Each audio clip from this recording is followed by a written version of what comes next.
Halo guys, gue Andre Farens dan selamat datang di channel gue. Jadi, podcast kali ini gue pengen ngebahas soal knalpot ember. Ya, jadi beberapa viewers gue atau subscriber gue itu ngeluh knalpotnya kok bisa ngember gini ya.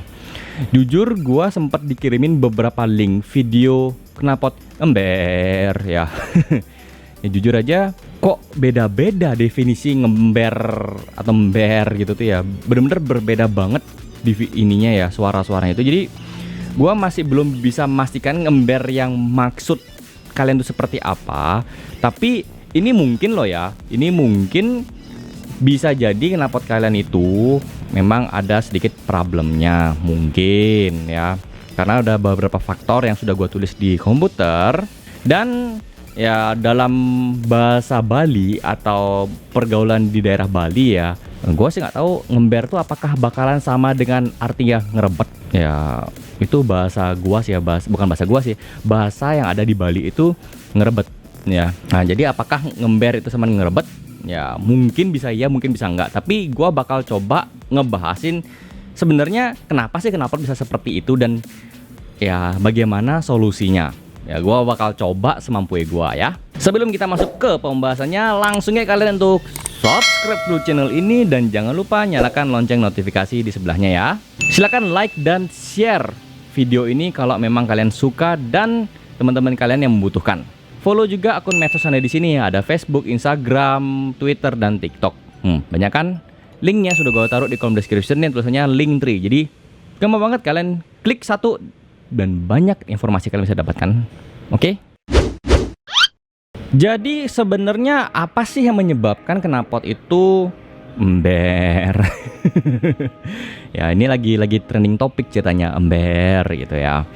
Atau mungkin dalam bahasa gua adalah ngerebet ya, atau suaranya atau yang ya kurang lebih seperti itulah ya, pokoknya mungkin yang bermasalah. Dan di sini ada 6 faktor yang sudah gua tulis di layar komputer ya, biar gua nggak lupa ya. Jadi ini adalah poin pertamanya. Setiap pergantian knalpot racing itu sebenarnya nggak wajib yang namanya setting CO, tapi memang ada kalanya setting CO itu diperlukan. Jadi sebenarnya nggak wajib, tapi ya diperlukan iya gitu loh. Nah kalau misalnya terjadi seperti itu, mendingan kalian setting CO, atau kalau motor kalian karbu itu setel karbu aja. Untuk yang setel CO itu sebenarnya ya gua sudah banyak banget ngebahasnya ya, dan gua nggak bakal bahas di sini lagi karena bakalan panjang bahasannya. Jadinya kalau kalian yang pengen tahu tentang setting CO itu, gua sudah taruh linknya di kolom description. Itu kalian bisa nonton semua. Gua ada bahas sekitar kayak 4 video deh ya. Kayak ada 4 video gua pernah bahas tentang CO, dan kalian bisa nonton itu semua. Jadi gua nggak bakal bahas di video ini ya, karena bakalan terlalu panjang. Berikutnya adalah cek busi. Nah busi ini sebenarnya berpengaruh juga ya, karena kalau misalnya kalian sudah ngerasa setting CO saya sudah tepat nih, tapi kok masih ngerebet atau masih ngember gitu ya, coba cek businya. Nah businya itu bisa jadi ya, ini ada bisa jadi ya, bisa basah ya, karena mungkin terlalu banyak ngecorin BBM atau ngeluarin BBM itu ya, pembakarnya itu jadi basah. Bisa juga karena kotor, jadi ya dibersihin aja. Kalau misalnya basah atau kotor itu masih bisa lah dibersihin atau dikeringin lah, masih bisa ya.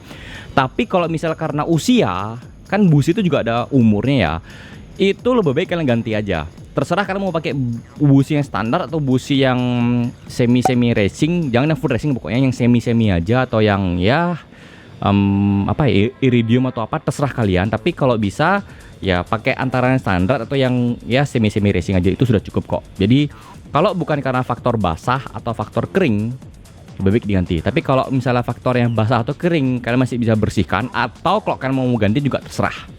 Lalu faktor berikutnya adalah BBM yang digunakan ya. Jadi gua sudah pernah bahas sebelumnya tentang Pertamax turbo sih ya, tapi kali ini gua nggak bahas tentang turbonya, tapi gua lebih bahas tentang motornya ya. Jadi BBM kalau kalian gunakan di motor yang tepat, itu harusnya sih pembakarannya bakal jadi bagus ya. Misalnya nih ya kan, kalau motor kalian karbu itu cukup sih dengan namanya premium atau Pertalite. Kalau motor kalian itu injeksi dan masih standar, itu cukuplah dengan namanya Pertalite atau Pertamax ya. Kalau mungkin kalau cc agak gede pakai Pertamax saja, jangan pakai Pertalite. Jadi sesuaikan saja dengan BBM yang digunakan, jangan terlalu maksa di downgrade atau di upgrade tuh jangan ya. Jadi ini sih biasanya loh ya, ini biasanya loh ya. Gue cuman kasih contoh aja. Yang biasanya yang gue sering dapet motor yang katanya ngember itu biasanya antara di NMAX, Aerox, PCX, X-Max, kemudian Vario 150, Vario 125, Scoopy.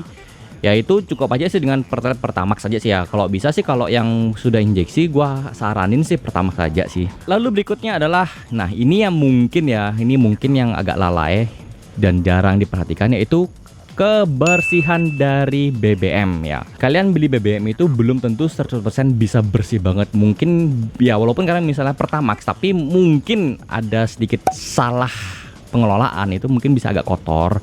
Nah itu kalian bisa namanya lakukan pembersihan di tangki BBM, saluran dan injektor.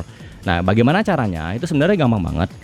Kalau kalian mau ngebersihin, kok ngebersihin secara mandiri ya, itu kalian nggak perlu bongkar sih itu ya, nggak perlu bongkar apa-apa. Cukup dengan namanya beli carbon cleaner. Ya itu cek aja di dealer Honda atau Yamaha, itu biasanya harusnya ada. Kalau dealer lain ya gue nggak tahu, tapi walaupun motor kalian itu bukan Honda bukan Yamaha, tapi kalian beli salah satunya itu masih bisa, karena itu bukan dikhusus dalam satu merek ya, tapi itu global. Jadi misalnya gini, motor kalian tuh Honda, kalian mau pakai carbon cleaner dari Yamaha itu bisa. Kalau motor kalian itu Suzuki, kalian mau pakai carbon cleaner dari Honda itu bisa. Tapi ya itu bebas gitu loh, maksudnya nggak harus Yamaha, Honda gitu, nggak harus. Atau kalian mau beli yang aftermarket juga bisa. Itu biasanya gue tahu beli itu di E1wear, karena gue juga kadang-kadang belinya di E1wear ya. E1wear tuh udah banyak banget dan harganya juga dari yang puluhan ribu sampai ratusan ribu tuh ada. Jadi tergantung ya kemampuan kalian untuk membeli. Satu botol carbon cleaner itu bisa kurang lebih 3.000 sampai 5.000 km sekali ya untuk diisi ya. Jadi kalau kalian mau bersihin itu mungkin ya dilihatnya dari odo motor kalian itu, cek aja kurang lebih kalau sudah 3.000 udah kasih carbon cleaner lagi, atau di angka 5.000 mau kasih carbon cleaner lagi juga bisa gitu loh. Jadi carbon cleaner itu sebenarnya bukan BBM ya, tapi semacam kayak cairan yang digabung dengan BBM dan itu fungsinya untuk membersihkan. Jadi ya kurang lebih bakalan seperti itu ya untuk carbon cleaner.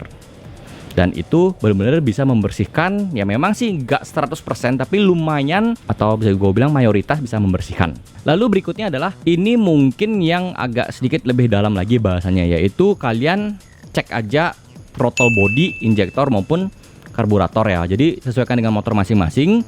Nah itu kadang-kadang namanya kotoran itu kan kadang-kadang terlalu menempel dan harus memang dibongkar dan dibersihkan. Nah itu coba aja cek throttle body, cek injektor dan karburator, alias kayak bahasa gampangnya itu kalian servis lah ya, servis rutin gitu. Jadi throttle body itu dibongkar, kemudian dibersihkan, injektor juga sama, dibongkar, dibersihkan, atau motor kalian yang karburator juga ya dibersihkan juga intinya, dan itu nanti dipasang lagi. Biasanya kalau sudah motor bersih, itu biasanya sih harusnya bakal ngilang ya. Jadi dalam 5 faktor yang barusan ini, itu harusnya ngerebet atau ngember atau apapun bahasanya, harusnya bakalan hilang ya. Kalau kalian sudah cek salah satu atau semuanya kalian mau cek, ini terserah sih. Ini ada faktor 5 ini ya, yang menurut gua yang paling mendekati kenapa motor knalpot kalian itu bunyinya ngember atau ngerebet. Lalu pasti akan ada pertanyaan seperti ini, Bang, gua sudah ngelakuin yang semua yang lu suruh dari nomor 1, 2, 3, 4, 5 dan hasilnya tetap sama, ngember, ngerebet. Ya seperti itulah ya bahasanya ya. Nah ini adalah poin terakhir yang bisa gua sebutkan, yaitu knalpot kalian memang bermasalah. Maksudnya gimana? Ya di sini gua ada nulis beberapa subpoint yang kemungkinan knalpotnya itu memang bermasalah. Yang pertama adalah kualitasnya murahan. Ya ini tipikal kalian yang mungkin nyari knalpot low budget tapi ya kualitas juga murahan. Kurang lebih seperti itu gitu loh. Karena ya kalau kalian yang nyarinya harganya murah kemudian ngarep dengan kualitasnya yang tinggi, harga jutaan, ya jangan ngarep lah ya. Jadi ya sesuai aja lah, harga low budget, kualitas ya low quality. Yang kedua adalah barang miring. Nah ini biasanya terjadi juga ya. Jadi kalian itu nyari itu maunya niatnya barang yang asli, kemudian tergiur oleh harga miring ya, dapatnya juga kualitas miring. Ya ini juga banyak terjadi sih ya, dibilang wah ini barang gua asli kok, asli gitu. Ya tapi setelah dicek ya, cross and recheck gitulah ya, ternyata barangnya ya imitasi atau tiruan atau KW. Jadi istilahnya ya barangnya juga miring, beli harga miring, dapat kualitas miring, dapat barang miring ya, jadi semuanya miring. Yang terakhir adalah bisa jadi memang barangnya itu asli tapi rekondisi. Maksudnya gimana? Jadi barangnya itu memang asli ya, tapi kayak bekas gitu loh. Jadi kayak mungkin ya bekas pakai dan mungkin ada cacatnya atau ada pernah kecelakaan atau gimana dan menimbulkan luka, dan akhirnya ya bisa aja akhirnya membuat suara itu ngember gitu loh. Ya itu bisa jadi ya.